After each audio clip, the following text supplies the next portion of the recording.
Afro-Futurism is a creative movement that combines elements of science fiction, historical fiction, fantasy, Afrocentricity, magical realism, and non-Western cosmologies.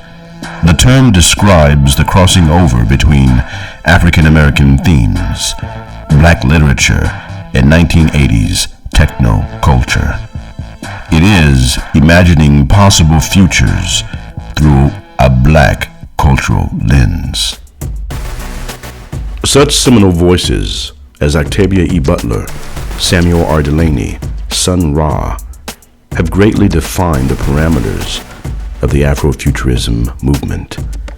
First coined by Mark Deary in the 1993 paper Black to the Future, the seeds of Afro-Futurism travel far into the past as black voices begin to write themselves into the future and contemplate a world where they could truly liberate themselves and be fully present. The voices of Afro-Futurism can be heard all the way back to the early 20th century. The W.E.B. Du Bois short story, The Comet, 1920, asks the question, how would race matter after the apocalypse? This was an important question to the creation of a black utopia, where the black person could redefine themselves and build a society based on the pillars of liberation, justice, and freedom.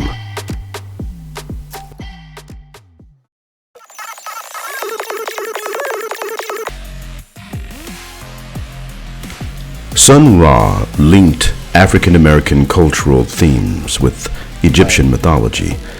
He was an avant-garde jazz musician who experimented with sounds and instruments. His imagination was boundless, as he often speculated of the possibilities of transcending human reality and of a human exodus beyond the stars. The music of the sun and the stars, the music of yourself, vibrating. Yes, you're music too. You're all instruments. Everyone's supposed to be playing their part in this vast orchestra of the cosmos. A great tomorrow. Oh, we sing this song to abolish sorrow. Abolish sorrow. Abolish sorrow. Abolish sorrow. One great thinker who wrote herself into the future through her speculative works was Octavia Butler.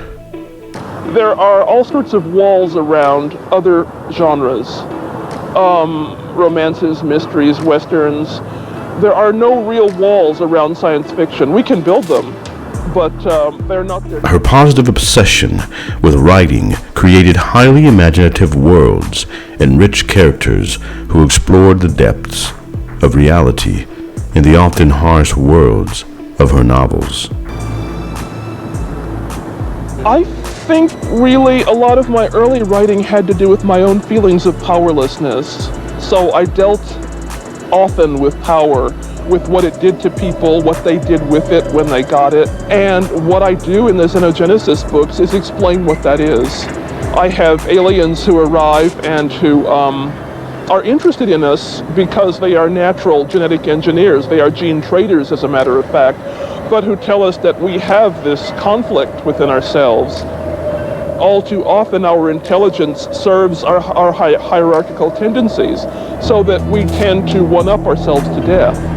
And I have all this going on after a nuclear war when we really have one-upped ourselves to death. From the turn of the 20th century to the 1980s to the 21st century and beyond, Afro-Futurism has expanded to become an international aesthetic. The term Afro-Futurism was further explained in the late 1990s and early 2000s by Dr. Alondra Nelson, a seminal scholar on the intersections of race, technology, and health, and has continued to be pummeled into a shape that can hold a wider concept of blackness by leading scholars. In a distant future part of Africa, Binti is a mathematical genius of the Himba ethnic group.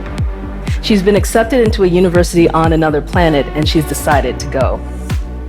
Carrying the blood of her people in her veins, adorned with the teachings, ways, even the land on her very skin, Binti leaves the earth. As the story progresses, she becomes not other, but more.